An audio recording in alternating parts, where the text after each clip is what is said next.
So hello everyone, and welcome back to another conversation of the cycle of conversations on corporeal architecture. Today I am very glad to introduce our guest, Eduardo Macagno. Eduardo Macagno is a neuroscientist and distinguished professor at University of California, San Diego. Current research projects employ multimodal biomimetic devices in real and virtual environments to study the interaction of normal and neurologically impaired subjects with the built environment. A past president of the Academy of Neuroscience for Architecture, Macagno has taught courses at UCSD on brains and buildings and at the New School of Architecture and Design on neuroscience for architecture with Jill Cook and Chris Moon. So welcome, Eduardo, please. Thank you. And it's Macagno, not Macagno. Oh, I'm sorry. The Italian pronunciation, which happens to be my ancestry. Anyway, good morning, everybody. I told Maria that rather than giving a lecture on some deep subject of neuroscience, that it would be, I think my goal will be to raise questions and see if we can get an idea of how each of us thinks about how we approach this interface between neuroscience and architecture. And basically, I think we need to think about how we define interesting problems. And so to begin with, let me tell you a little bit about my history. I'm not an architect, clearly. I have actually a PhD in physics. But I became interested in the subject. I've always liked architecture, but that's, you know, as completely as an amateur, someone who appreciates form and, you know, and shape and color and so on. But I became interested in interacting with the group that formed the Academy of Neuroscience for Architecture at the beginning of the 2000s, after I had just moved from Columbia University, New York, to University of California at San Diego. A big change, by the way. I'll probably mention something about that later, but as a kid, I moved from Argentina to the Midwest, to Iowa City.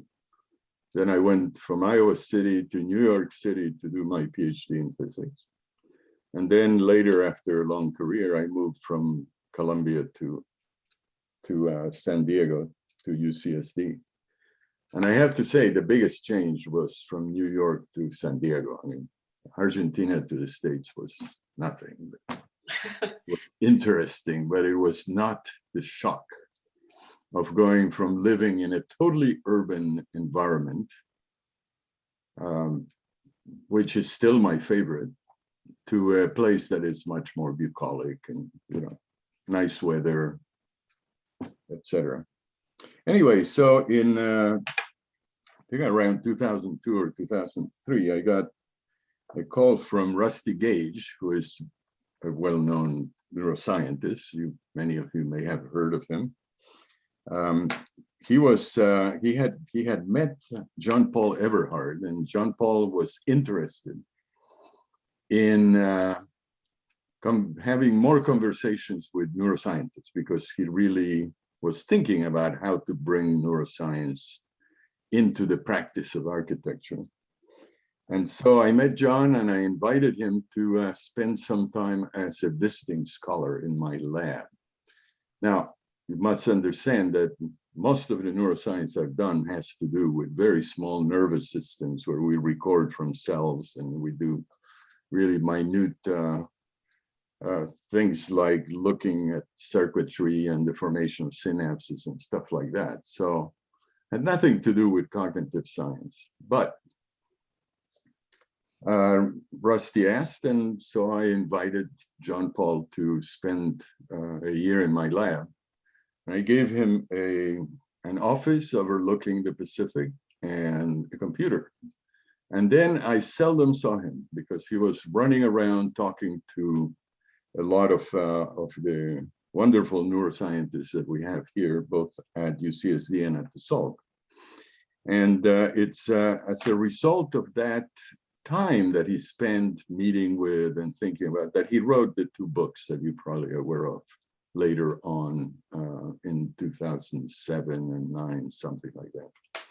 Anyway, but one of the things that John Paul and I did together was we taught, I should say he taught, I participated, a seminar on brains and buildings. So this was kind of the beginning of trying to think about interesting problems that could be addressed in using neuroscience tools in design and architecture.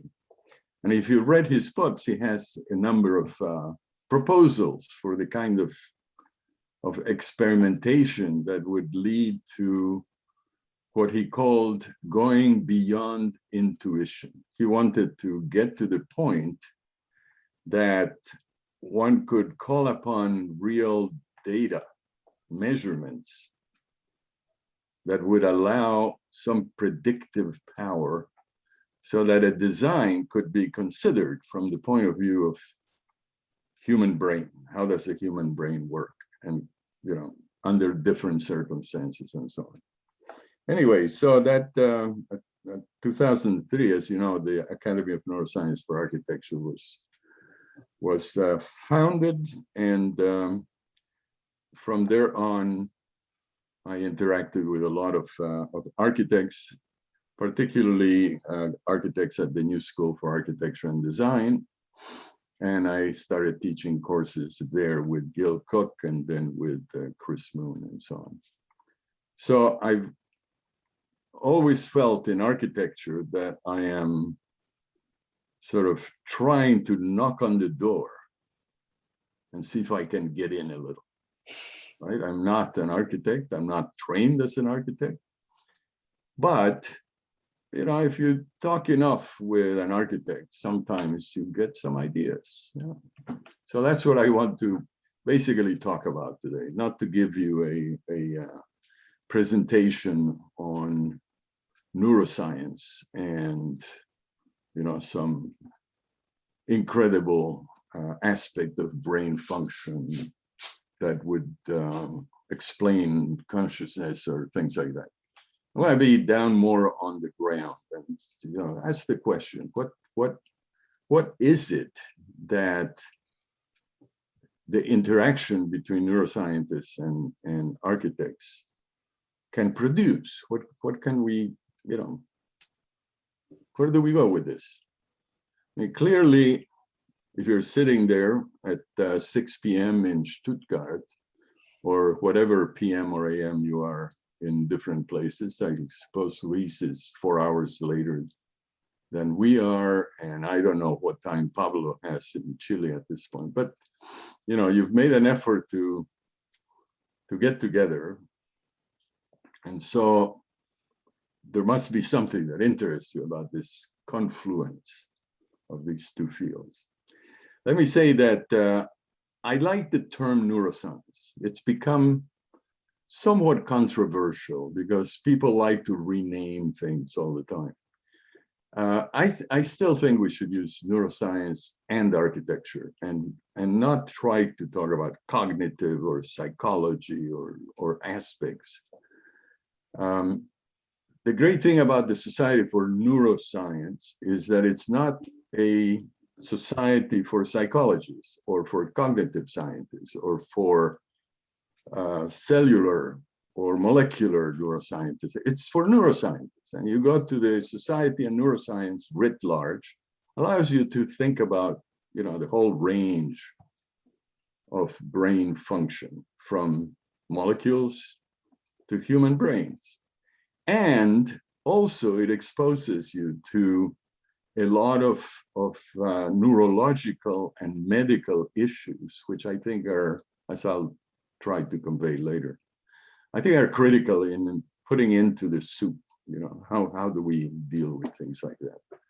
So some people want to call neuroscience, and you know, the society sorry, Academy of Neuroscience for Architecture, something else because neuroscience, blah, blah, blah. I think we should stay with a general term, because one of the good things about general terms is you don't have to define things all the time. It's more And open. it They, attracts. they are more open, yes. Yes. Anyway, so after John Paul spent some time and eventually wrote his books, and eventually, as Maria said, I became president of the society. We've for the past 17 years or 18 years, we've been trying to define our goals, directions, and more specifically, what is this field about and how do we promote it? So I said, John Paul Eberhard wanted to go beyond intuition to more of an experimental approach. And I think what happened is that the fact that architecture is really an experimental endeavor got lost somewhere. In the sense that people thought, well, we need science to tell architects how to do things, which is not the case. And that's kind of underlying what I want to talk about today. So what I've done is I've picked a few topics, and I've created some PowerPoints with a few slides in order to raise some issues that I want to discuss and hear what your opinions are. And so we'll just start. I have 5 different modules, which of course is way too many. So we'll just start. Yes. Okay. Does anybody have any questions or statements or pronouncements at this point?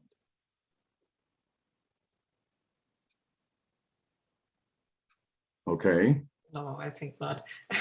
I think everybody's very, very curious. I'm especially curious with the part you mentioned that at some point you felt that architecture needed to involve science to justify its own existence or its own meaning as a discipline. So here I am particularly curious. But no, well, if I said that, I was completely off the wall, totally wrong. I don't think architecture needs to invoke science for anything. Well, but this is a good point. This is a good point for discussion. I think. Yeah. Here we can. Let me bring up some ideas about experimentation. Yes. Okay. Which, as I said, in fact, architecture is always experimental. There are some issues with experimentation that does not have a follow-up, and we'll talk about that. Okay, but you know, every new architect, every new designer is trying out new things. You're experimenting, right? But what do you do with that? So that's what I want to talk about. So let me share the screen. I believe it should be possible already. Yeah.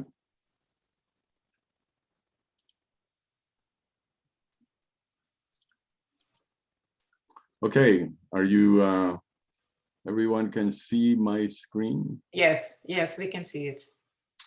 Okay, so I was reading about some interesting. One of the things I'm particularly interested in is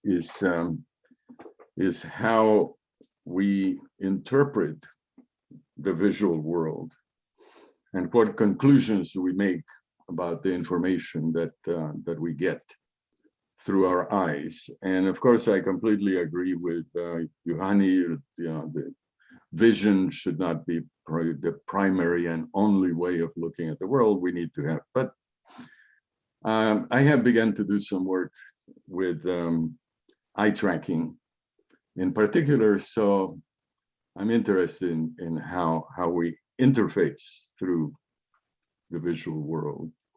So before I start talking about the subject, I was looking at Maria's early work, and I ran into this paper called The Grammar of Movement, a Step Towards a Corporeal Architecture, because I wasn't quite sure what corporeal means. I mean, corpore is body, of course, but what does it mean? Anyway, about 10 years ago or so, Maria published this paper, and I found a quotation in that paper that I thought was particularly interesting and appropriate to what I want to talk about.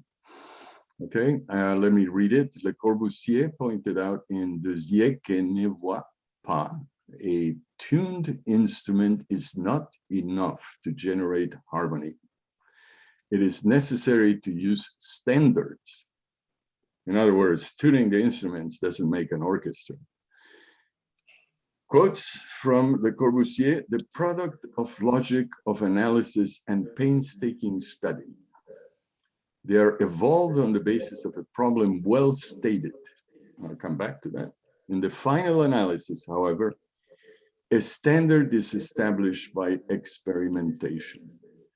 Okay, so that's kind of the underlying theme, experimentation. And what do we do with experiments? So anyway, I like this quote. Thank you, Maria, for having published it. Thank you, Eduardo, for quoting it. This But, my very first paper, and that was the first time I was looking for this idea. Can I just ask the audience to mute the mics, because we are hearing some sound? well, unless you have a question, in which case ask a question. Okay, well, anyway, I'm happy to be interrupted. Either raise your hand or just interrupt. I can't, when I have my screen share, I can't see all of you. So I cannot see, most of you and your hands and so on. So the only way I know that you want to say something is if you say something. Okay. Anyway, do you still agree with this, Maria? I do, especially because I am still interested in this as a motor, and I still feel very close to Le Corbusier as someone who is also, in one side, an artist, and the other one an architect, and the other one trying to work with science and to bring these things together. And I think that Le Corbusier, at his late career, I think that he was able to apply in his work all the things that he tried to put together through science, although he also did really painful mistakes in his experimentations. But yeah, and we could start a discussion on this, because the whole range of rules and standards that were applied with the modular, they had the best intentions, but they also damaged the lives of a lot of people, especially in cultural contexts like in India, where these kind of standards and master plans were very destructive for the local populations, and also for the body and for the rituals.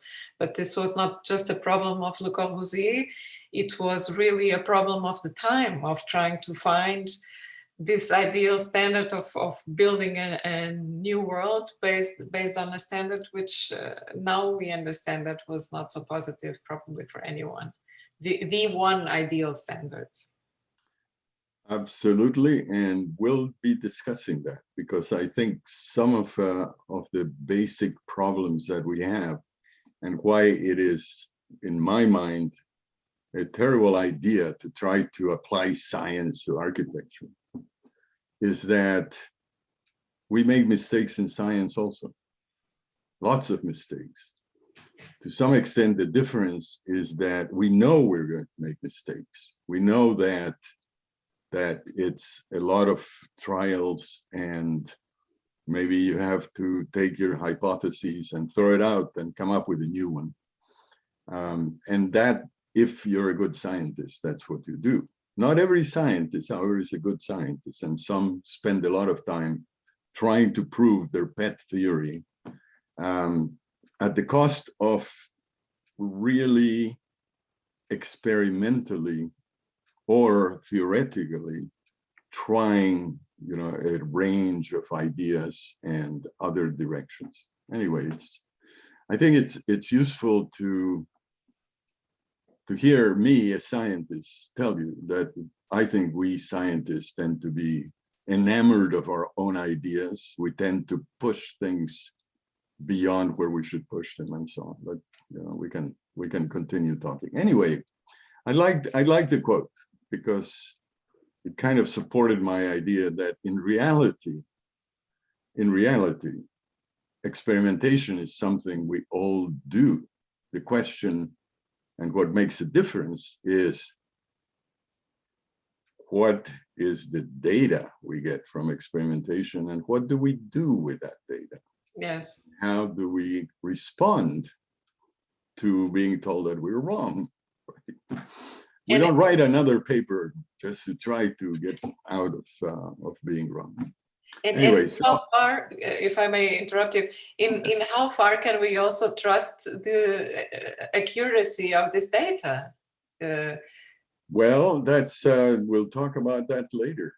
In fact, one of the things you never hear about when you read the results of a paper as promulgated by the people trying to make your university more important and so on and so forth, what you never hear is that perhaps the conclusion is based on statistically valid conclusions, but it's based on a scatter plot that is, in which the individual points give you all sorts of different results, and you're looking at kind of statistical analysis. But as you were saying, there's some other things to keep in mind. Do the things apply to different cultures and so on? Yes. And the question of standards is really a big issue, and I would like to come back to that later. Okay, so I was reading, so this is my first module. I was reading some papers about something called the Mona Lisa effect. Now, why was I reading that? Because I ran into a video about how people's eyes scan the Mona Lisa. So I'll show you that in a minute. So there you go. This is La Gioconda, or the Mona Lisa, as I'm sure it's such a famous thing. I'm sure everybody knows what this is, or knows Leonardo and so on. I wish we were in the same room. I would ask you, raise your hand if you have actually gone to the Louvre and seen the Mona Lisa. But I'll assume. Another question, Eduardo, could be, have you actually gone to the room and tried to see the Mona Lisa, but almost couldn't because there were too many people around? I will show you some pictures. Eve, I think, had a yes. What's up, Eve? I was just raising my hand using the chat reactions. Oh yeah, so was I. So you could actually, Eduardo, you could take a poll and see everybody who raises their hands who have, or you can do a reaction and see how many people have been there. Well, look, let me just assume that everybody has. It's okay. Or at least have seen this painting in a book or somewhere else. Yes. So anyway, I have been working with some colleagues here who are interested in how people go to museums and what do they see and how do they see paintings and so on. So I've been kind of primed for this. And so I thought about a few questions that I would like to bring up. One is, how do people actually explore this painting? And then secondly, and this is what the little paper I found, a recent paper, talks about, is do her eyes follow you around the room, which is called the Mona Lisa effect. And there is such a thing as the Mona Lisa, so what is called the Mona Lisa effect. If you see a picture of someone who's looking straight at the camera, and you move around and you try to see, the fact is that it looks like that person is always looking at you. Okay, and that has, it's true, it's been tested many times. And that is, it was called the Mona Lisa effect because, you know, there's some historical reasons for it. But in any case, do her eyes follow you around? And the third question I'm not going to talk about, but I thought I would pose it because everybody wants to know what makes the Mona Lisa unique. And they talk about the smile. Anyway, so the first thing I wanted to show you is that it depends a lot on how you adjust brightness, what you actually see. So the painting is not one standard, unique image. It is an image that can be doctored by, at least online, you can just adjust the brightness as I did here. At the museum, it depends on how much light is coming in, what time of day, etc., and so on. And if you notice, in particular, the detail that you can see on the right is quite different from the amount of detail you see in the darker picture, and you can exaggerate this. And then you start seeing that she's sitting on a chair, and then people, you know, like Martin Kemp have made arguments about the fact that she seems to be sitting in a well. There's all, yeah, lots of things. People interpret, do a lot of interpreting. But today I just want to talk about how we explore. And then, does she actually look at us? Okay, so let me switch to little video. It's only about a minute long. Since this is being recorded, you can easily actually go look at it yourself. And so what this is using heat maps, which means how much time you're spending. And this is actually some of many people who are looking at the Mona Lisa, and you see that they spend a lot of time looking at her left eye. Her face, of course, is focal. There's some time spent on her hands. I don't think we see the video, Eduardo. You can't see the video. I'm just still seeing the still photo. Yes. Okay, let me see. I think you have to share the different screen. Yes, I just realized that I have to share a different. Thank you, Lily. I didn't realize it because you mentioned it's recorded, so I thought we should click it later. Yeah. But let me just share a different screen then. Share. Okay, now we see YouTube. Now you see YouTube, right? Yes. Okay. Do you see it now? Yes. Okay, now you know what the hell I was talking about. I apologize. I knew this was going to happen, but I forgot that I have to reshare this. There they come, the heat maps. Mm-hmm. Okay, so you can see what I was saying. The left eye seems to be particular, and the nose. Yes. Why is the right eye not? I mean, that's, you know, lots of questions one can ask. Anyway, so this is several people exploring the painting, and this is a sum total. You can see a lot of focus on her face.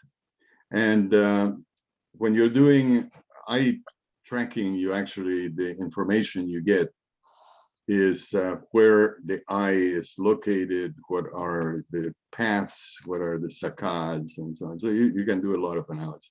And I like this particular picture. It just shows that when we explore, right? When we explore something, we are actually doing a lot of shifting around. Now, why did I want to show you that? It's become very common now to use eye tracking in everything, including neuroeconomics and blah, you know, everything, just to try to. Neuromarketing uses a lot of eye tracking. Exactly, neuromarketing and so on. Okay, now let me go back to my talk, if I can possibly find it. Okay. All right. So that's the only video.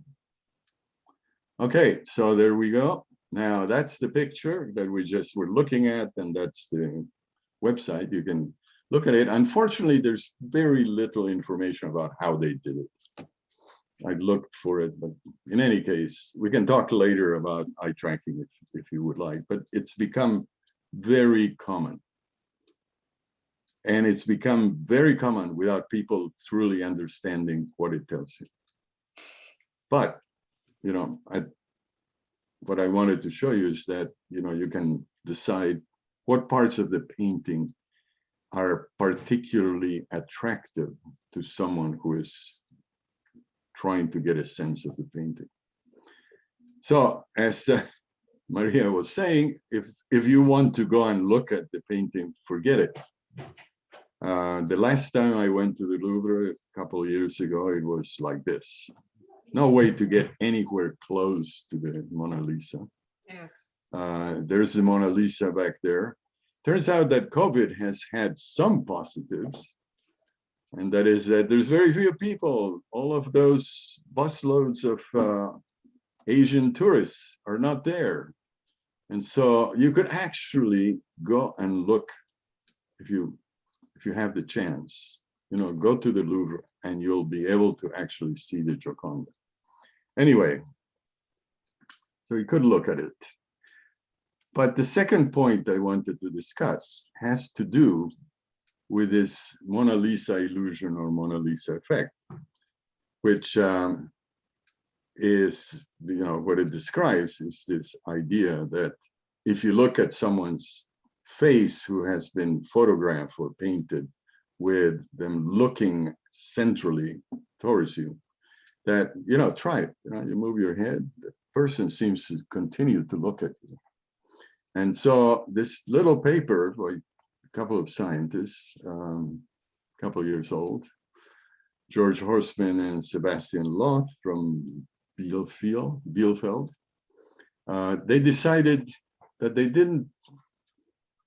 they weren't sure. I mean, the received knowledge is that the Mona Lisa is looking at you, and they decided, well, maybe she's not. Can we prove? Can we do an experiment that determines whether she in fact is looking at you or not? And it turns out, and you know, it's a very straightforward little paper. It's well-designed set of experiments. And basically they had, you know, a couple dozen people looking at the painting with, you know, with some device like here we have a ruler, in order to see if people would, without, you know, if you ask people, is she looking at you? There's a very subjective response. Some people say, oh yeah, absolutely, she's looking at me, and they move around and she's looking at me. And so what they wanted to do was remove this subjectivity, right? So experimentation is not just trying something, it's trying something and designing the experiment so that it will actually be able to answer the question. So I thought this was a nice little example, simple example. And what they found by doing these experiments, a couple of things. One is people observing the painting in this setup think that she is about 35 centimeters within the painting. Mm-hmm. Okay, so she is not in the front surface. You look at a painting, and if it's well, you know, if it's, or an architectural drawing, and if it's, you know, really well made, there is volume, right? So you can see that by looking at this, that she's actually in pictorial space, not in the front plane. But the more important thing is that irrespective of whether you put your ruler closer to you or further away, people objectively will say, oh yes, her eyes are looking at this position. They're not looking directly at me. And it turns out to be around 15 degrees over your right shoulder. So why is this important?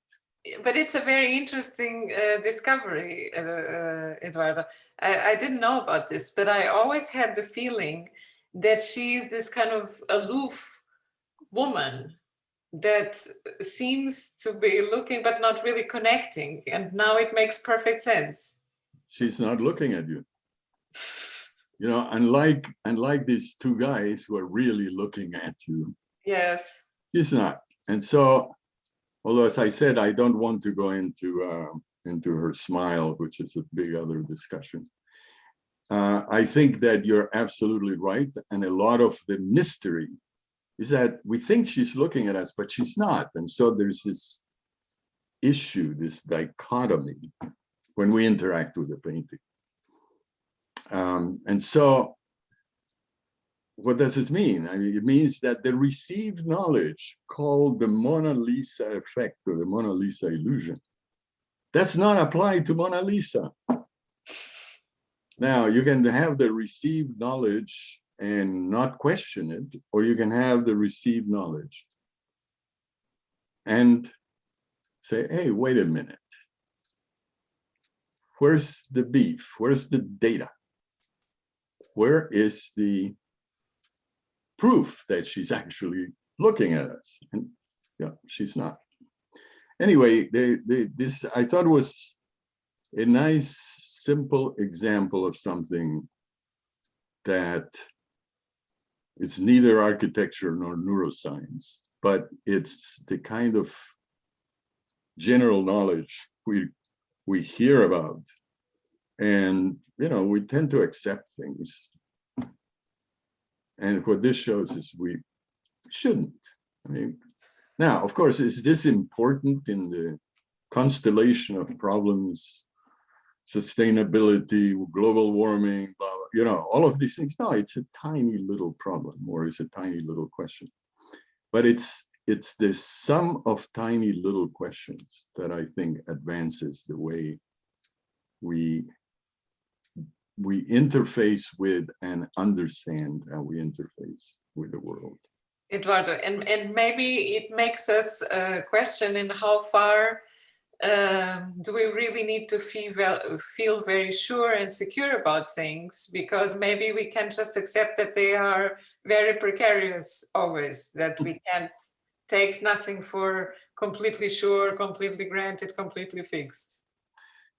Yeah, well, I yes, and I will go back to John Paul Eberhard's original kind of frame set or mindset, which was we have to get beyond intuition.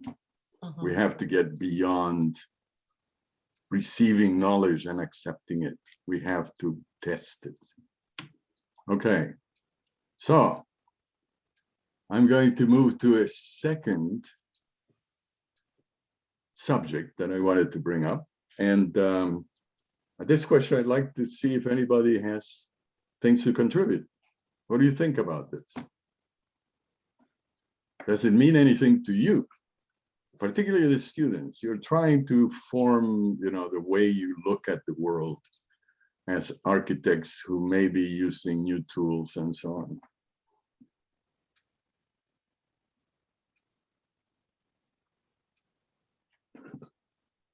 Anybody want to say anything, or is it so simple that it's not worth it?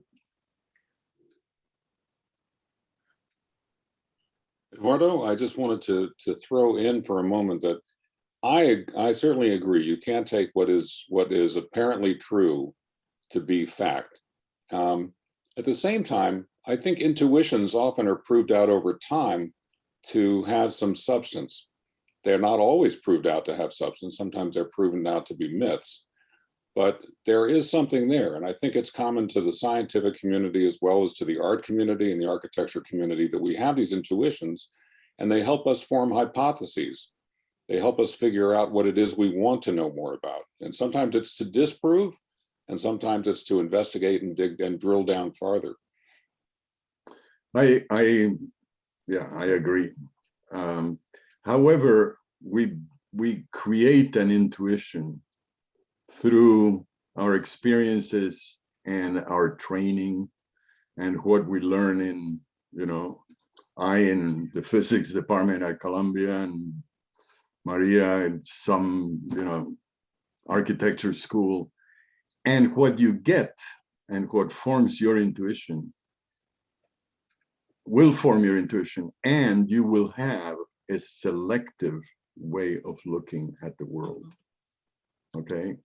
In the meeting we had last Friday for the ACE groups, of which this is one, Pablo Redondo was talking about one of the things that he is interested in doing, which is to look at the Mapuche cultures and the other cultures of southern Chile. And he pointed out that they don't make buildings. So what's their architecture, right? We don't have any intuition about how they see the world, right, Pablo? You want to say a word? Yes, that is correct. Right. So, as I will come back to later, I think we need to think about how we do things and expand our intuition to consider cultures, consider the variety of humans that we think we're designing things for, consider how the brain changes. And after all, the brain mediates our interaction with the world, right? How the brain changes from birth to dementia. And not assume that our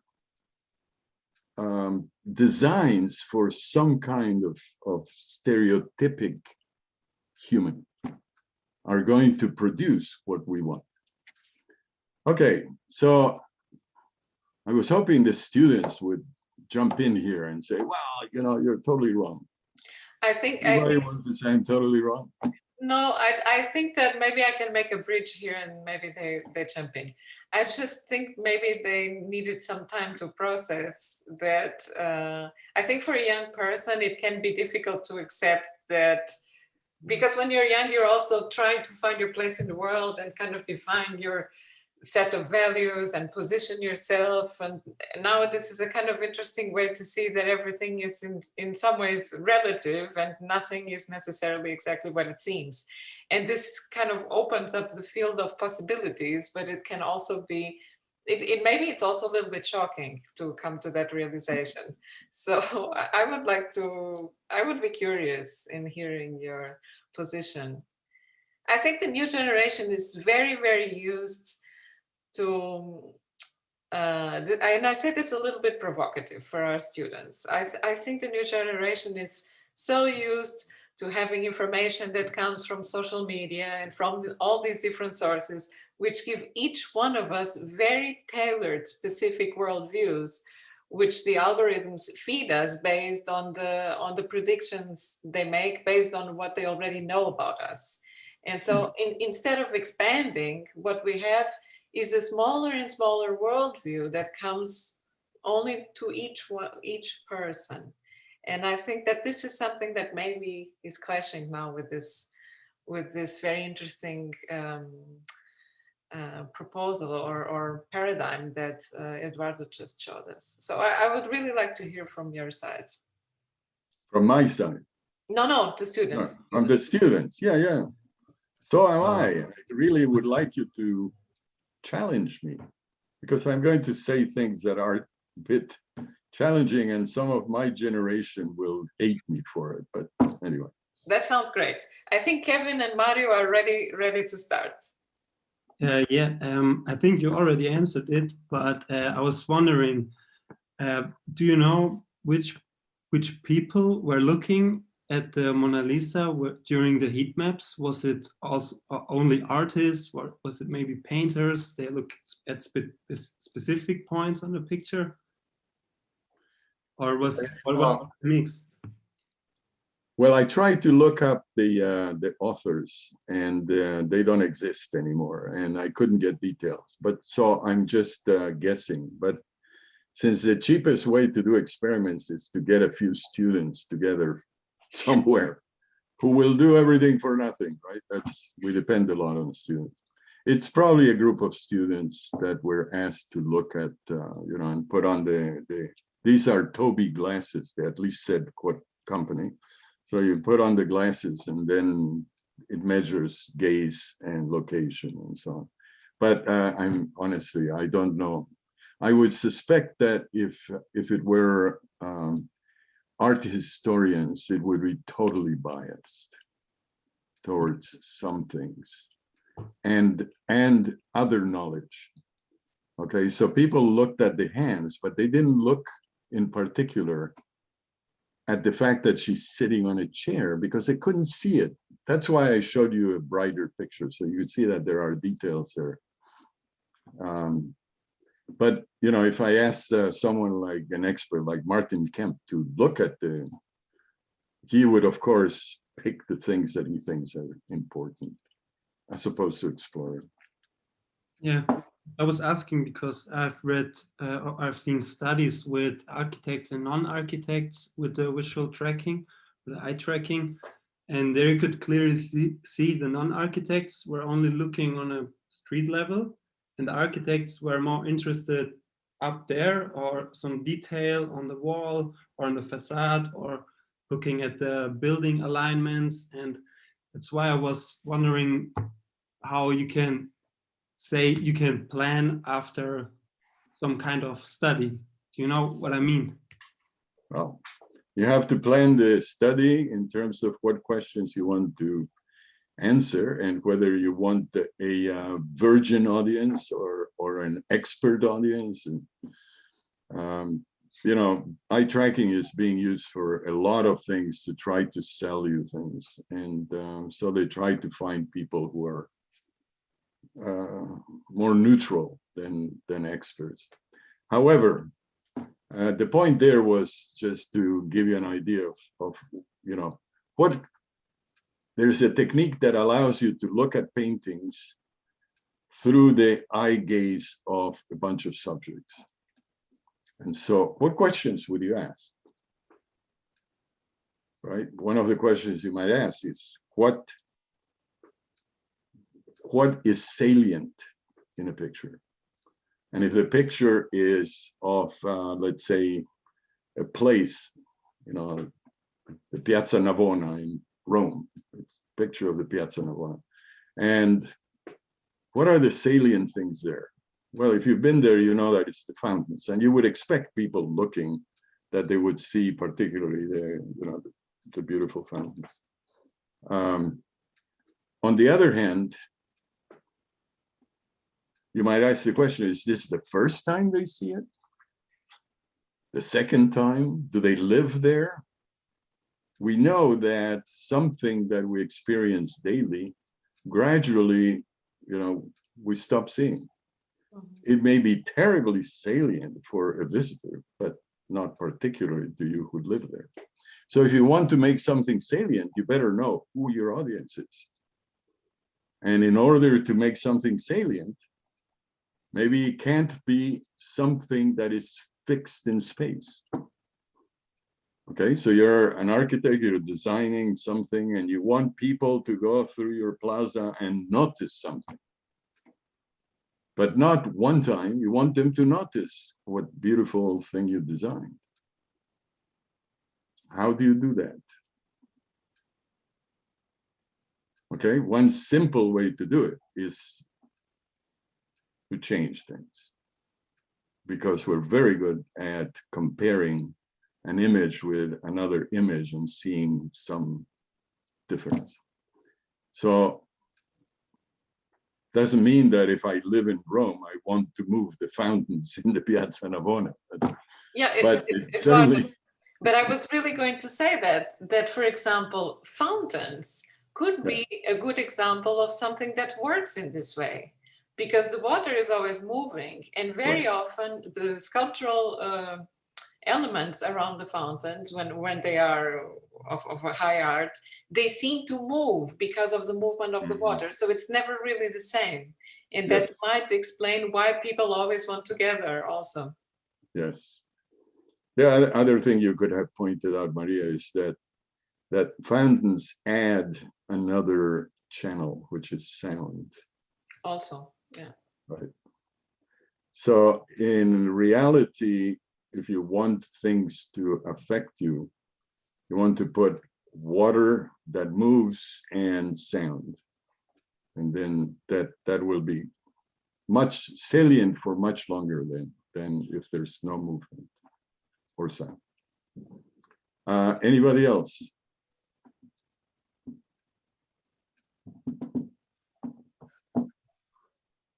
Okay, at this rate, I will get through 2 modules. Okay, shall I go forward? Yes, yes, please. Okay, so let me share the screen again.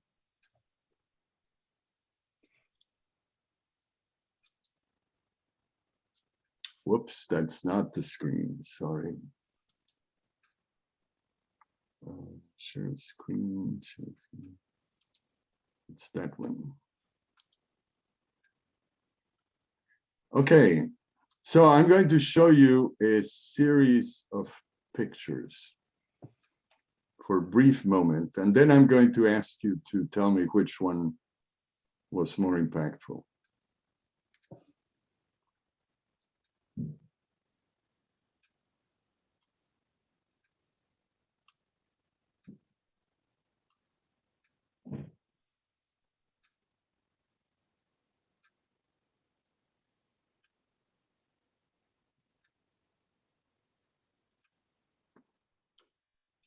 Okay, so which, don't read this yet. I should have put a blank here.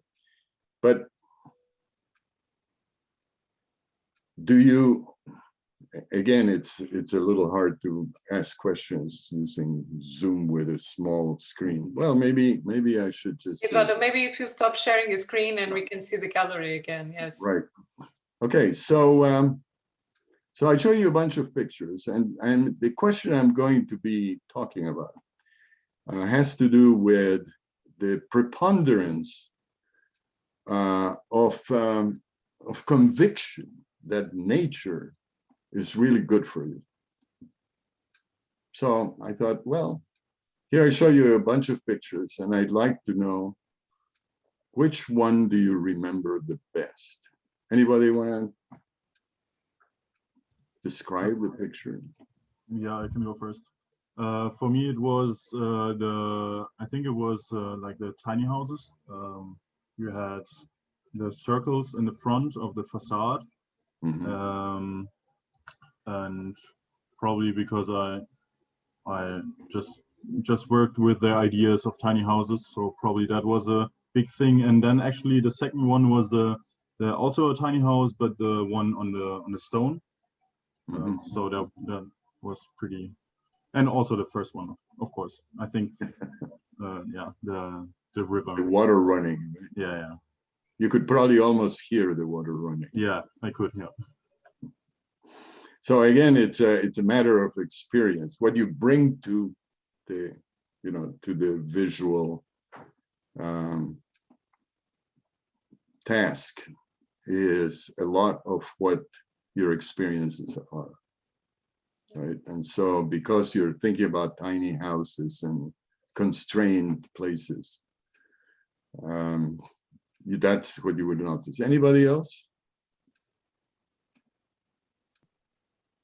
Again, this is not a naive audience, obviously. Right? I would like to point out that the images that strike me the most were the Chinatown, and also it came to me the image of the very tiny house where there were 2 people and very crowded space, and it kind of worries me, these kind of things, and it came more for seeing people in a complex situation, or a crowded space. I think that's what calls my attention. Yes, I would agree, Luis, that I resonated very much with Chinatown. In fact, as soon as that picture came on, I smelled the smells you would smell in New York, or was that New York? I'm not sure, but What? Mulberry Street. Yeah, Mulberry Street. Yeah, my favorite, by the way, is Wonton Garden, which moved to Mulberry Street. But anyway, from Mott Street. So flooding back to me all the memories of New York.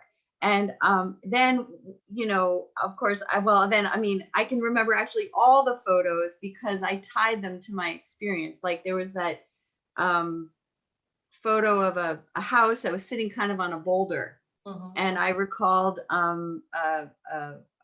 what's his name? The guy who wrote Architecture of Daydreams, Michael Pollan's house, where he built a house on a stone, on a rock, on a boulder.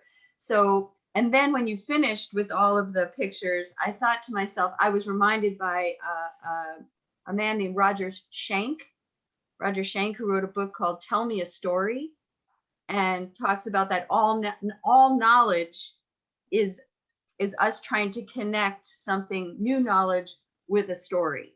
So I realized I resonated with things that it continued my story. I can totally agree with this aspect that Lily mentions, because my two favorite images were the first one and the one with the cathedral, because I love churches. I didn't go to kindergarten as a child. My grandmother used to do the flower arrangements as a hobby in our local church. So I used to play a lot in churches, and I loved the space and the silent. And I loved that I could use it in a way that I wasn't supposed to when we were going to church for Mass. So, and this for me was something that really, I believe, really marked my interest in architecture and space in general. And I absolutely love churches. Wherever I go, I have to visit them. So I agree with what you mean, Lily, that probably these deep patterns of experience that we have, they are immediately activated when we select the images. Anybody else? Any other students? Yeah, for me, it was, I think, kind of the same. Like, I remember most the first picture with the waterfall or the running water, because I love hiking, and I went to a hike the last weekend where I had like a similar water flowing. So that remembered me really of that situation. And then also the church, because like Maria, I'm like a big fan of churches, and wherever I am in which city, I always go into the churches and have to look at them. And also like, I just remember that like the most of these city pictures, or like the urban context, I can remember, but I cannot really differentiate between them. So I'm like, yeah, there were a lot of pictures that were similar because they were like an urban context, but I could not like tell which was which at the moment. Right. It's not strange at all that people would remember the first picture. And I purposely put a nature picture as the first picture. And what I was trying to get at is how salient in your mind, thinking about all those pictures, how salient was nature, the component from nature. How Eduardo, important could I just interject there? Yeah. If we tie that back to your heat maps, Mm-hmm. the question would be, if there was somebody standing by the stream, how much of the heat map would be focused on what is that person doing, and how much would be on admiring the burbling stream? And we did some studies, I don't know, 40 years ago, where we had people describe pictures, and the person in the scene always got grabbed first. So I think that interaction of different variables is one of the challenges for science, which is the salient aspect when you pay attention. Sure. And you know, if a person, we tend to focus on other people.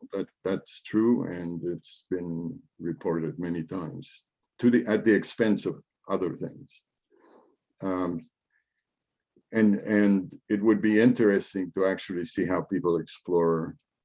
And you know, if we get to this, we ran a workshop a couple of summers ago in which students learn how to use different devices, and one of them was eye tracking. And one of the projects a group did was to look at scenes that included nature and buildings and people and what were the more salient features, and people usually win. We're curious about our other humans particularly, but then it depends on what our experiences are, whether we actually spend more time looking at a picture at the built aspect of it versus the natural aspect of it. So as you all know, there is a literature that suggests that it's good for your health to be able to see nature. And this goes back to an article, I forget the exact year, but it's a while ago, by Ulrich, published in Science, in which he made the point that people left the hospital. 1984. 1984. Thank you. So it's a very long time ago, 40 years ago almost. Anyway, and it was published in Science, so everybody kind of believed it because it's a major magazine and so on and so forth. And the article basically reported that people that had undergone some procedure in a hospital became healthier or left the hospital sooner if they were put in a room in which there was a view of the outside versus a view of a wall of bricks or something like that. And that became a cottage industry. Now, if you really look at the data in that paper, it's really measly data, and the effect is terribly small. And if someone had wanted to be very critical of the paper, they would have said, wait a minute, the data barely tells you that. There were people who looked at the wall and left earlier, and some people who looked at the trees and took longer time and so on. It's a statistical variation, and the individuals were all over the place. And yes, there is a statistical bias in which, but it became a cottage industry, and biophilia and nature being an important aspect of health became a predominant direction. And the reason I'm pointing this out is that there is this tendency to accept received knowledge, particularly if it seems to be coming from an authority, or it's published in an authoritative journal, or it is a scientific study as opposed to, a social science type of study. So I would venture to say that there are scientific studies that are less valuable than a lot of social science studies, if they're done, if the social studies, experimentation and analysis and care and so on is done well. Okay, so I've been struck by the fact that when we started to talk about neuroscience and architecture almost 20 years ago, there was this tendency for everybody to be really excited. We're bringing in all of this science into architecture,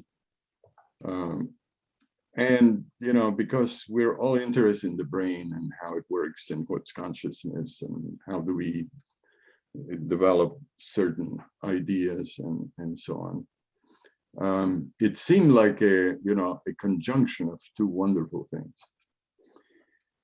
But I have seen gradually people who were very much in favor of neuroscience or neuroscience for architecture become very kind of skeptical and say, well, the scientists are trying to tell us how to do things, rather than the scientists, as they should, offer ideas and other ways of looking at things, and methodology for exploring things with your own experimentation and so on.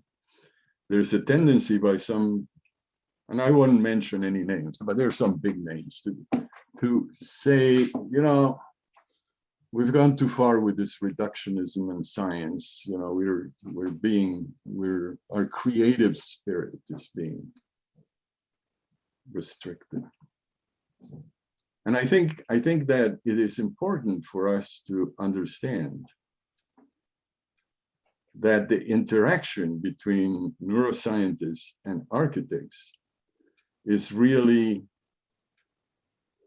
or it should be, one of exploration, and certainly not one of promulgating truths of some kind or another. So, and I thought it would be important because, you know, in this class, you're looking at possibly using new tools that have a patina of science, that it's very, very important to think about what you're doing and what is the data you're getting, and what does the data actually tell you. Okay, so anyway, so adding here something also, which is also a little bit provocative, but comes in consequence from what you said. So you think there is a danger, and I've kind of sensed this in, for example, neuromarketing. There is a danger that we can start using these promises of neuroscience, perhaps in a less ethical way, as a salesman trick. Oh, you know, as science says this and this and that, and then then we trust. Do you think that there is danger that this can happen? Oh, it's happening all the time. It's not only happening from, you know, neuromarketing and so on. It is happening from the companies that are selling you the eye trackers. Okay, they will sell you a package in which they will say, oh, look, we can calculate this number, and it will tell you what the data is telling you. And I think it's very important to approach these things with a very critical eye, and to say, well, yes, here we have maybe a different way of looking at things. And if it doesn't agree with other things we know, why is that? Are we really coming up with new paradigms? Or are we being sold a bill of goods as being scientific? Mm-hmm. Okay, and there's too much of that. Okay, Eve, you have it. Yes, yeah. Thank you, Eduardo. I think the conversation has been very provocative. But I'm feeling for the students and many architects who must be thinking, okay, how do I know, without doing a degree in this field, what the data is saying, how to design the study, and how to properly interpret the findings, to merge it with both my intuition and experience and training. And what we've been talking about recently over the past year or decade is that the way to step forward with the tension that you reflect on between real data, real analysis, and real generalization is to team with the scientists, because each of these is a very deep and complex field. Creating a building with every screw and nail specified, let alone the human experience, is as complex as figuring out how to do a neuroscientific study. And so for the students who may be listening and thinking, well, what do I trust from research? How do I trust it? It's not a trivial task, and it's a matter of teaming, I believe, so that we all learn together, understand together. I don't currently see a way to accelerate. Yes, we should go read and understand the scientific method and dig deep to understand if an experiment is appropriately controlled and translated, just like Ulrich's.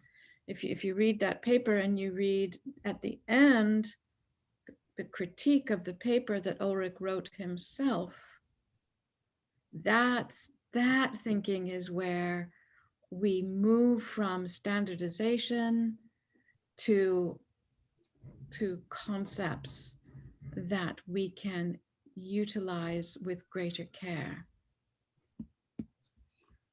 I'm not disagreeing at all with you, Eve. I think that the tendency has been to think that it would be an easy task, and it's all I'm pointing out is that it's not, and it is difficult.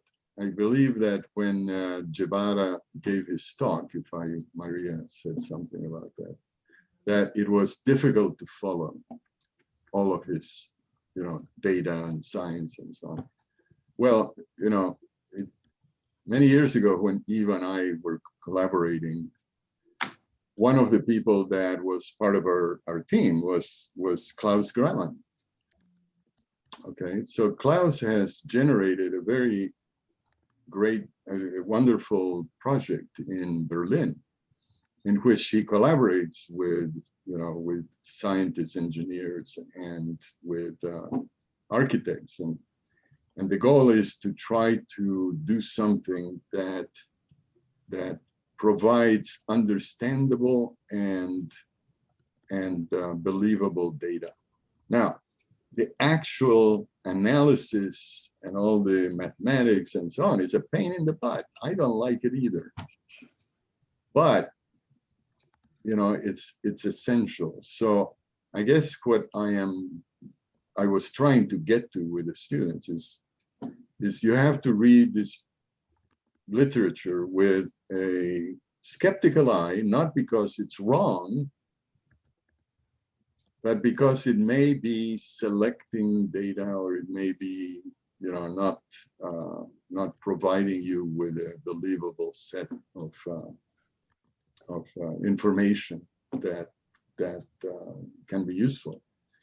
And so, in my experience, I think that although I have taught for years, or used to teach for years before the new school eliminated the program, we had a Neuroscience for Architecture program at the new school, and it was always taught by an architect and a neuroscientist. It was trying to get the interaction to provide the basis for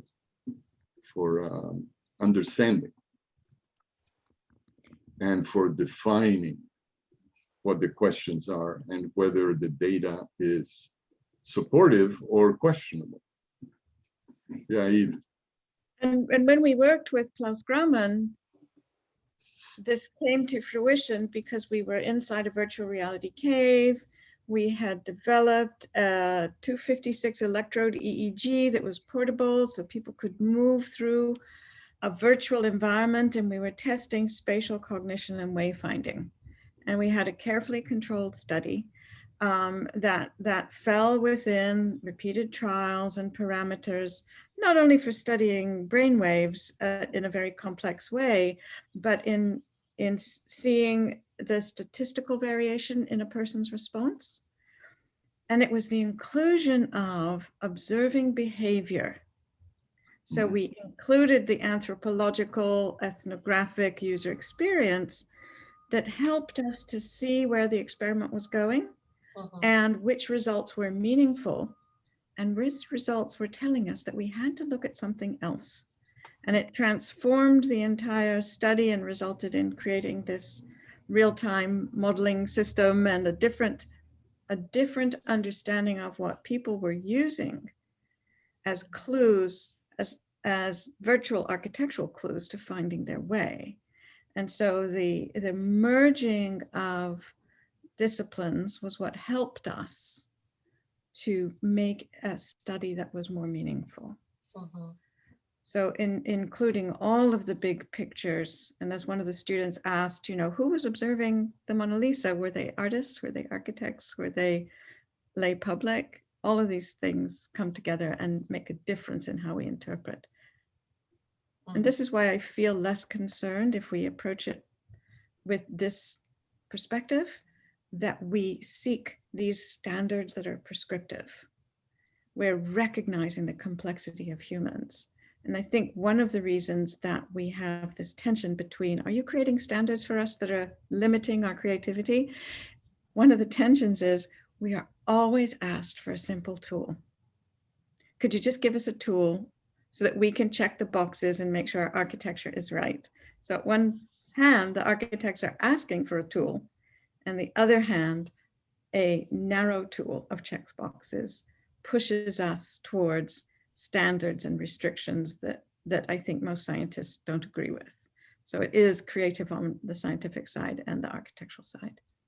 But picking up now on this point that you've mentioned, which is really important, the thing is that we architects all over the world, but especially here also in Europe, we are so used to learning based on specific standards. I mean, I studied in Portugal at Faculdade de Arquitetura, and we used as students the Neuferts, this big book, which was German standards that came from before Second World War. And then when one goes through the whole history of why Neufert was looking for these standards, one gets a little bit goosebumped and surprised who was very interested in such standards. But actually, those standards were used to regulate a lot of the built environment which we live in. And now we as architects, we also feel, because we know that those standards are not contemporary anymore, that in many ways they're not sustainable, they represent a different paradigm. We also want something that we can use with a certain assurance. Now the question is, do we actually need standards? So my response to that is, you know, when a medical doctor looks at a human being, they have some information about what causes harm to 99%. And they also have a sense of what is supportive of that human, right? So in the many different ways that a human being responds to the world, just from medicine alone, we have a sense of what's okay. And we do have some standards of doing no harm from medicine. So if you start there, then what it says is there's a great deal of knowledge, some of which is known and some is waiting to be discovered, that sort of gives you a range of what the human does and what harms might be felt. And many of those are as a result of the built world. So if you think of it as a very huge data set from medicine and psychology and ergonomics, then a lot of that is actually what should be driving our standards. And then within that, you have all of the domains that allow for understanding interactions. And you have those pieces where we say, we still don't know that. So well, here's what we know. Yeah. Please, but look, we, you know, just to pick up on that direction, Eve, the way medicine is going is towards what is called personalized medicine. Because those standards for the average person sometimes they do not apply to individuals. We know that, for example, standards for white males for heart attacks turn out to be different than for females, right? And forever we've used those stupid standards until now we realize that what we need to do is to sample the space of humanity in a different way. Yeah. And I think what to some extent we're talking about is how much are we able to create something that you might call personalized design, right? That takes into account something about the humans that are being subjected to the designs we give them, right? To live in those and to respond to those. And so there's a fair amount of thinking about what things about the built environment might promote health, both mental and physical. And we've done probably better with the physical side because it's easier to measure when, you know, what you need in order for wheelchair to be able to get into somewhere. It's much more difficult for the range of mental differences that we're talking about. And that means not just in terms of the mental abilities, the cognitive abilities, and whether, at what age the people who are using the facilities are, and so on. It's to some extent, when I got into this 15 years ago and started doing experiments, and I came from the fact that my mother was dying of Alzheimer's. Mm-hmm. And I really wanted to explore the possibility that her life could be improved by designs that would make her less tense and less disconnected with her world. We have different motivations, but that was my motivation. I wanted to see if there was some way of creating an environment in which she didn't feel like she was not in her house. And so, but how do you explore that? Right? How do you explore the range of human mind in ways that allow you for the creativity to then apply some of your ideas and test them? Well, John Zeisel does some of that with his fairly creative houses, facilities for people with dementia. But I think that there's a lot more knowledge coming in that about how our brains are affected when they are in different states. And I think that is for the next generation of designers.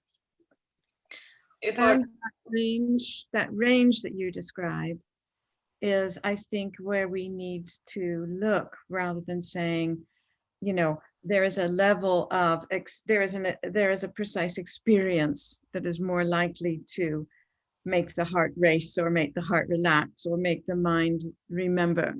And it is this range of human experience that sets our boundaries, not what the average does. And I agree that it's this attempt to average, an attempt to standardize, that becomes a tool, but it's the realization that there is a range. And when you play with the range, then you are able to play with creativity and personalization of experience of design. However, one thing I would like to add, so I absolutely agree, but I think thanks to standards, if we're talking about fire protection, I think Germany is one of the countries with this most strictest fire protection. Thanks to those standards, we have no death because of fire. I mean, it's true that standards are not up to date, definitely, but a certain height for a stair is just good, right? Because stairs have to be used in emergencies, because you have to move people and you have to give people kind of a sense of safety. And therefore I think that we should not completely abolish standards, but we have to work with them. We have to design around them and not just saying, okay, that's just bad and we need something new. I mean, that's true, definitely. We have to overwork them, but I think we have to give the average person this safety kind of. Yeah. So here's I appreciate what you said, and it's the average person is the difficulty, I think. Yes. Yeah. So we have to say, okay, and height of stairs is a great example for some people with mobility disorders. Yes. And not, right? But also, let's just think, we started with fire protection with fire alarms from sound.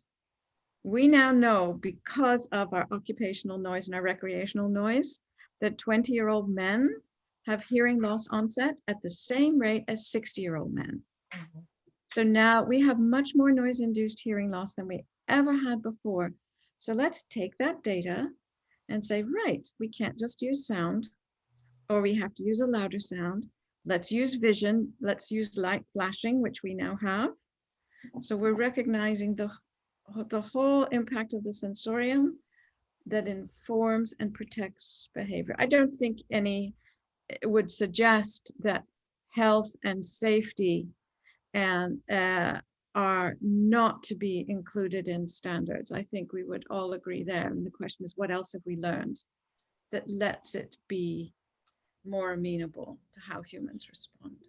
Sorry, Eduardo, that was... I would just like to add something to what Justus said, because I am Portuguese, so of course I am not even close to whatever average German person could be. And for me, this example of the fire protection, it's something that I have really difficulties with, because I experience on a daily basis the problems with the fire protection doors. They are too heavy for me. They are too big for my hands. If I'm in a hurry, or if I'm carrying something, I almost have to hurt myself just to open the door. Not even to mention that it makes me feel small and uncomfortable, and it gives me a feeling of unbelonging. And for example, our building at HFT, if you see it from this critical perspective, God forbid that you would have an injured foot or an injury anywhere, because it's a building where you have to take a steep staircase to get anywhere, especially to the secretary's office, which is on the highest floor. Long corridors, heavy doors. So either you have a lot of buttons that you can go with your elbow and get the door automatically open, and then you don't even use your limbs anymore, or you have to really work your way through it. And this is also something we have to think about. Can I add there? I think what I really find interesting is, or what I think we get taught very early in Germany, is that human life is like so precious that even if like we have fire doors and we have big stairwells besides our beautiful old architecture, that is worth building, because we can ensure that we will not lose any lives. And even if we have the daily struggle of opening big doors, we can think about how at one point there will be a fire, and then we are behind that big door, and then we will say, okay, that is actually the part why there is a door. And I think that's what the part where we have to go on is like what Justice says. Maybe there will be a different idea. Maybe we don't need big fire doors. Maybe there will be one day sliding doors, like you said, with a button. You just have to press a button, and if there's a fire, they will lock, and everything will be okay. But yeah, I think that's the interesting part in Germany, that I always hate designing with all the fire restrictions, but even when I'm designing, I'm like, yeah, I see where that's coming from. So yeah, we are on a path going somewhere. Yes, but this also has a lot to do. That this is of course true, and I know, and I really appreciate that about German culture. But there are also many factors which are at stake. I mean, there's insurances, which also, of course, have strong interests in this. But there's also the pressure from the industry, because the industry is producing standardized products that fit to these standards. So it's a whole very complex system that started with an idea of regulations that comes from the 50s. And this is not an idea of that comes from a paradigm of diversity. It comes from an old way of thinking, with all its virtues also. Eduardo, sorry. Yeah, one small part. Actually, when I'm looking at it, I'm like a white male, almost 190 tall. I don't have problems with those doors. So I don't have that. Yeah, I don't have that in my everyday life, but I can see how that actually can like hurt somebody, or not hurt, but get like, you always have these doors and you get angry at them. So yeah, I can see that. So it's the designing of the creativity to design around the diversity of human beings, cognitively, etc., physically. Yeah. So may I think we're getting close to finishing. So I'd like to show 4 ending slides that have some text, okay? Yes, please. Let's see. But we where had they- a very interesting discussion so far. Very, Yeah, very yeah. important topics coming. Yes. Okay, is this it? Sure. It probably has reset and I have to go back to, yeah. Okay, so I had used those pictures to just raise the question of this received idea that has become very prevalent, that nature is important. By the way, the pictures that of course I chosen, but that I would find most interesting were Mulberry Street, because I used to get cannoli at one of those stores there when I was a graduate student. And I used to spend a lot of time at St. John the Divine when I needed to think. Anyway, so that I think raises the question of how the evidence behind evidence-based design is actually representative of the variety of humans, as we were just talking about: culture, age, gender, cognitive abilities, and so on. And I think I'm not saying that that everything we do is wrong. I'm just saying we're at a stage in which we need to expand the way we think, given the knowledge that we have, both as we were just discussing of the physical variety of smaller and bigger humans and so on, but also the fact that we're increasingly diverse and increasingly living together with people who are somewhat different than we are.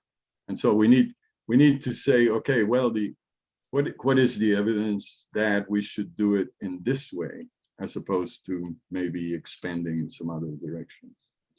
And so if we think about the fact that we're interacting with space in real time, that is, we're doing this all the time, right? But that is modulated by memories of prior experiences and what we detect as affordances, right? What is it that allows us in our interaction, that allows us to be agents, right? But then we have to keep in mind that in our brain, we're creating plans for how we're going to behave in the future. And so it is important to think in terms of design, of making clear what are the opportunities, the affordances that we can observe and bring into that planning for the future. So anyway, just thinking about the process of using the past, the present, and our ability to plan and project what we should be doing, and mirror neurons and all, there's a lot we could have been talking about with respect to the brain, but I'm just saying there is a lot of stuff there that is worth knowing about, not because you want to do an experiment in which you put an electrode in someone's brain, but because knowledge of the process may illuminate the way you think about the design. Okay, as I said, there are factors that affect all of this. So I have this quote from Harry Mulgrave: "The outcome of every good design is whether it enriches or diminishes the private world of the individual experiencing it." He's not talking, I like this quote because he's not saying of the average person. Yeah. He's talking about the individual. So that means we're thinking about what the individual brings to that particular situation and how he or she is going to respond to this embodiment within a space that we've designed for her or him.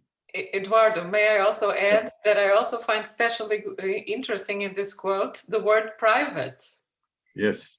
Because it's often the invisible parts of our existence that reveal the most meaningful, because we might be in circumstances that we are really not feeling any joy in the environment, and it might not even be visible, or maybe it's visible later when it's not hidden anymore.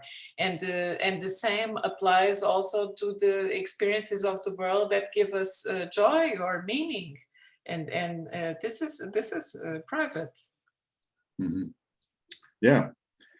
Okay, I had, if we had gotten here, I would have set up, what the questions are. The last question, I think, is an interesting one for the future. We were talking about standards, right? So we're improving our standards for sustainability and for a footprint that is a renewable footprint. That is the outside world. And we're getting reasonably good at it if we want to invest in doing it. But the question is, what are the criteria, what could be criteria for standards that deal with that internal world that is being created all the time as we interact with space? So that's, I think it would be a fun discussion. So other time, as I said, I probably would not get to my next 3 modules. I'll just tell you what the next one was. The next one was going to be, what can each of us bring to the discussion? Yes, that was going to be my question for you in the end. So after all, what can this exchange be? Well, I think we just need to talk more and not, try to proselytize or, think that we have the answers. I think if we can identify the questions and come to them with an open mind, that's what we can do. And I think architects bring a lot to thinking about what is going on in here. Mm-hmm. At least for me, that has been very revelatory. Okay, so I want to end now with this quote from Juhani Palasma. When designing physical spaces, we're also designing or implicitly specifying distinct experiences, emotions, and mental states. In fact, as architects, we're operating in the human brain and nervous system as much as in the world of matter and physical construction. I dare to make this statement that science has established that environments change our brains, and those changes in turn alter our behavior. Anyway, this is, I think, a kind of a succinct way to summarize what I was trying to, get through to you, which is that we've started a conversation which is still very much at the beginning, and we have to continue it. We just have to explore it more. Yes, absolutely, Eduardo. I completely agree. And I think that it's very important that we have these conversations, and also that we engage our students in the conversations, because I think that I don't like to make these generalizations, but if one could say the new generation, also as a kind of category, has also a very different perspective on many things. Also considering now what's happening with the pandemic, and also what we are all learning about sustainability and how we will have to change our habits and the way we live. And so I think it's very important that our students participate in these conversations, because they will be the ones who will take these ideas further and will decide how to make the best use of it. Any further questions, remarks from students?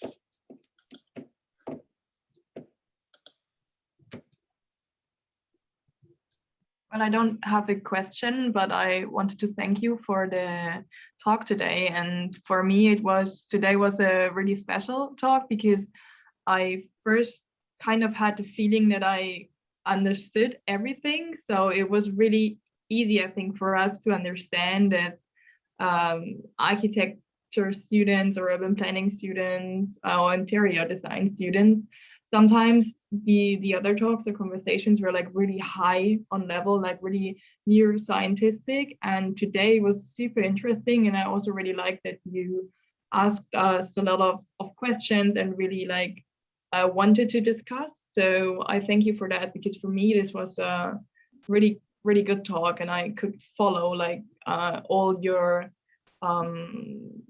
points. And for me, that was really good also in getting more into the theme of like how all these conversations that we have every Monday also kind of belong together. So thank you for that. It was really helpful for me to understand the whole theme that we have in this course. Thank you. Thank you, Hannah. I couldn't have put this any better. I absolutely share your opinion and I agree 100%. Justus has a hand up, or you were just...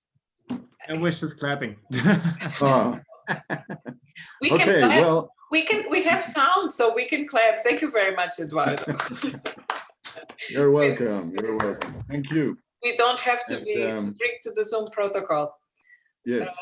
So at some point, Maria, if you end up with time, I'd like to come back and tell the students about experimental approaches and what kinds of tools we have, if they would like to hear that. So if you have that would be great. We might be able to scheme something, because at the end of the semester there I'm planning to do maybe a vernissage so that the students can show their work, and perhaps the guests can also come and see. So we have it a little bit like an exhibition opening, and we can drink something and make it also a little bit nice.